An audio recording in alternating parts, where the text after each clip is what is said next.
আমাদের প্রবলেম হলো সবাই আমরা শাহরুখ খানের সাথে সেলফি তোলার জন্য রেডি। শাহরুখ খান এসেছে, এই চলো চলো চলো, আর গিয়ে আমরা চেষ্টা করি কতক্ষণ একটা সেলফি। আমার ছেলেদেরও তাই দেখছে, এই মা সেলফি তুলছে, বাবা সেলফি তুলছে, কার সাথে? শাহরুখ খান। সবাইকে দেখাচ্ছি, দেখো শাহরুখ খানের সাথে সেলফি তুলছি। বা ছেড়ে দিলাম, আরো না বড় দেবে, আরেকটু ছোটতে আসি, প্রসেনজিৎ চট্টোপাধ্যায় এই সেলফি তুলছে। প্রসেনজিৎ এসেছিল, এই দেখো দারুণ একটা ছবি তুলেছে, আমার সাথে 2 মিনিট কথা বলেছে। আমরা কি গর্ববোধ করি, আমার বাচ্চাকে নিয়ে সেলফি তুলেছে, কত গর্ববোধ করি। আমাদের মধ্যে সেই লজ্জাবোধটুকু নেই, কেউ মাইন্ড করবে না প্লিজ।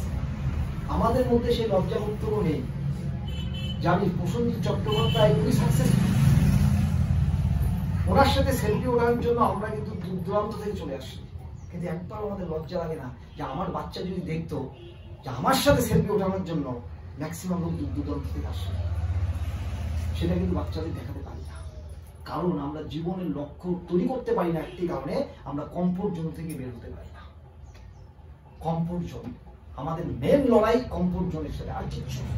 শীতের সময় শীত আছে, বের হওয়া যাবে না। গরমের সময় রৌদ্র আছে, বের হওয়া যাবে না। বর্ষার সময় বৃষ্টি প্রচন্ড আছে, বের হওয়া যাবে না। যতক্ষণ পর্যন্ত আমরা কমফোর্ট জোনটাকে ত্যাগ করতে পারবো না, জীবনের লড়াই আপনার অর্ধেক এখানেই ঠেকে আছে।